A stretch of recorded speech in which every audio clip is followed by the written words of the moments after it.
امیر معاویہ رضی اللہ تعالیٰ عنہ امام حسن مجتبیٰ رضی اللہ تعالیٰ عنہ مولا مشکل کشا رضی المرتضیٰ کے بڑے بیٹے سے کتنی محبت کرتے تھے، اس بات کو اس روایت سے سمجھیے۔ سیدنا ابن بریدہ رضی اللہ تعالیٰ عنہ اس حدیث کے راوی ہیں۔ فرماتے ہیں ایک دن امیر معاویہ رضی اللہ تعالیٰ عنہ ایک جگہ تشریف فرما تھے اور کئی صحابہ بھی موجود تھے۔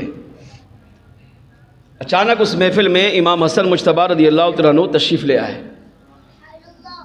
اب یہ اسلام کے پہلے بادشاہ ہیں۔ امیر معاویہ رضی اللہ تعالیٰ عنہ کو سلطنت کس نے دی، کس نے بادشاہ بنایا؟ امام حسن مجتبیٰ رضی اللہ تعالیٰ عنہ نے۔ اب یہ حضور کے نواسے ہیں، آل رسول ہیں، اب وہ اسلام کے بادشاہ ہیں، اسلام کی بڑی خدمت کی امیر معاویہ رضی اللہ تعالیٰ عنہ نے، مگر اہل بیت کا پیار دیکھے کتنا تھا۔ جب آپ نے دیکھا کہ امام حسن مجتبیٰ رضی اللہ تعالیٰ عنہ میری محفل میں تشریف لائے، امیر معاویہ رضی اللہ تعالیٰ عنہ مسند پر، بادشاہ مسند پہ بیٹھتا ہے نا، اپنی مسند سے کھڑے ہوئے، نیچے اترے، آگے بڑھے اور آگے بڑھ کر آپ نے امام حسن مجتبیٰ رضی اللہ تعالیٰ عنہ کا استقبال کیا۔ یہ نہیں کہ میں بادشاہ ہوں میں کیوں کھڑا ہوں، نہیں، پیار سچا تھا۔ عہدہ دیکھیں کتنا بڑا ہے، مگر اس اتنے بڑے عہدے کو بھی امیر معاویہ رضی اللہ تعالیٰ عنہ حسنین کریمین کے قدموں میں قربان کرتے تھے۔ ہاں، ان کی عظمت، ان کی شان، ان کا پیار پہلے، باقی دنیا کی دولت بعد میں۔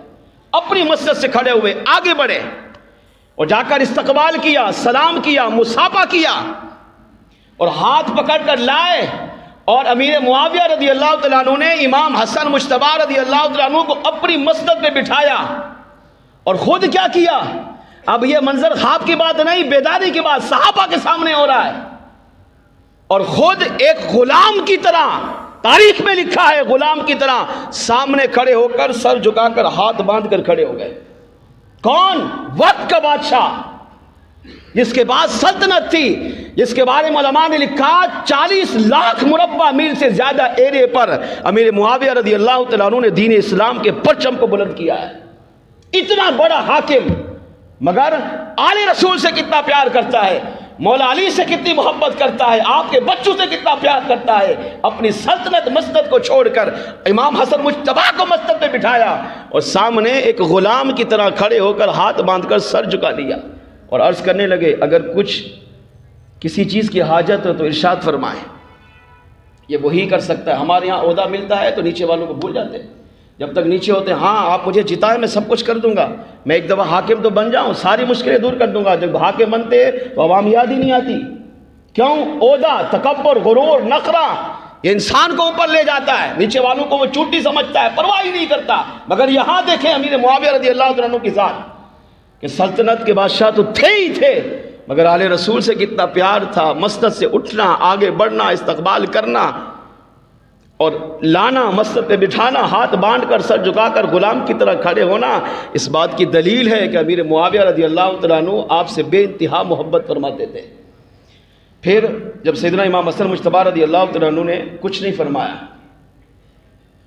تو سیدنا امیر معاویہ رضی اللہ تعالیٰ عنہ آگے آئے، عرض کیا اگر آپ اجازت دیں اے نواسہ رسول، اگر آپ اجازت دیں تو میں آپ کی بارگاہ میں وہ نذرانہ پیش کرنا چاہتا ہوں جو آج تک کسی نے کسی کو نہیں دیا۔ یہ چھوٹا جملہ نہیں ہے، آپ کی بارگاہ میں وہ تحفہ پیش کرنا چاہتا، شخصیت بڑی تھی تو ان کے مطابق پھر تحفہ بھی بڑا ہونا چاہیے۔ عرض کیا اگر آپ اجازت دیں تو آپ کی بارگاہ میں وہ تحفہ پیش کرنا چاہتا ہوں جو آج تک کسی غلام نے کسی بادشاہ کو پیش ہی نہیں کیا۔ تو امام حسن مجتبیٰ رضی اللہ تعالیٰ عنہ نے اجازت دی، ہم آپ کی مرضی چاہتے ہیں تو پیش کرتے ہیں۔ تو سیدنا امیر معاویہ رضی اللہ تعالیٰ عنہ نے ایک روایت کے مطابق امام حسن مجتبیٰ رضی اللہ تعالیٰ عنہ کو 4 لاکھ دراہم پیش کی ہے۔ 4 لاکھ درہم، درہم کہتے ہیں چاندی کے سکے کو، اور یہ آج کی بات نہیں ہو رہی، آج سے 1400 سال پہلے کی بات ہو رہی ہے۔ آپ سوچیں اس وقت کیا اس کا ریٹ ہوگا، 4 لاکھ درہم۔ کس کو پیش کیے؟ مولا علی کے شہزادے کو، امام حسن مجتبیٰ رضی اللہ تعالیٰ عنہ کو۔ اور مفتی احمد یارخان نعیمی رحمۃ اللہ تعالیٰ علیہ نے میرۃ المناجی میں لکھا، فرمایا ایک موقع تھا امیر معاویہ رضی اللہ عنہ تشریف فرماتے، صحابہ بیٹھے تھے آپ کی خدمت میں، آپ کی اس محفل میں امام حسن مجتبیٰ رضی اللہ عنہ تشریف لائے، تو آپ نے یہی انداز اختیار کیا، کھڑا ہونا، استقبال کرنا، مسند پہ بٹھانا، پھر غلام بن کر ہاتھ باندھ کر سر جھکا کر کھڑے ہونا، اور پھر کہنا اجازت دے تو میں آپ کی بارگاہ میں وہ تحفہ پیش کرنا چاہتا ہوں جو آج تک کسی نے نہیں کیا۔ آپ نے فرمایا آپ کی مرضی۔ تو سیدنا امیر معاویہ رضی اللہ تعالیٰ عنہ نے اس محفل میں 40 لاکھ درہم پیش کیے۔ اور تیسری روایت یہ بھی مفتی احمد یار خان نعیمی الرحمن نے لکھی، فرماتے ہیں آپ نے اس محفل میں 40 کروڑ دراہم کا نذرانہ امام حسن مجتبیٰ رضی اللہ عنہ کی بارگاہ میں پیش کیا۔ 40 کروڑ، کیا سمجھتے کتنی رقم ہوگی؟ وہی میری پہلی والی بات کہ وہ یہ چاہتے تھے کہ اگرچہ میں اسلام کا بادشاہ ہوں مگر میری ساری بادشاہت حسنین کریمین کے قدموں میں نچھاور ہو جائے، ان کے قدموں میں نثار ہو جائے۔ اس سے پتہ چلا۔ اچھا پھر آخری جملہ، جب امام حسن مجتبیٰ رضی اللہ عنہ چلے گئے تو ایک شخص کھڑا ہو گیا، کہا آپ نے تو ساری رقم ہی خرچ کر دی، 4 لاکھ 40 لاکھ اور 40 کروڑ، ساری سلطنت ہی دے دی، اور آپ بادشاہ ہیں، آپ کھڑے ہو گئے، آگے بڑھے، ان کا استقبال کیا، کیوں؟ وجہ تو بتائیے۔ تو امیر معاویہ رضی اللہ تعالیٰ عنہ نے جو وجہ بتائی نا، یہ وجہ ہی اگر آج کے جمعے میں ہم سمجھ کر چلے گئے، کبھی بھی کوئی بد مذہب بد عقیدہ ہمیں گمراہ نہیں کر سکے گا۔ آپ نے ارشاد فرمایا کہ یہ سوچ رہے ہو کہ میں نے کیوں خرچ کیا، کیوں تعظیم کی، کیوں ادب کیا، مسجد پہ کیوں بٹھایا؟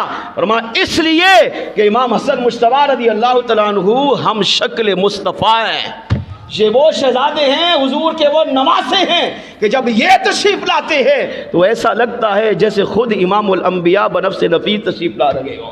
فرمایا ان کے چہرے میں حضور کی مشابہت ہے، ان کا دیدار کر کے مجھے وہی سکون ملتا ہے جو سکون مجھے مصطفیٰ جان رحمت صلی اللہ علیہ وسلم کا دیدار کر کے نصیب ہوتا تھا۔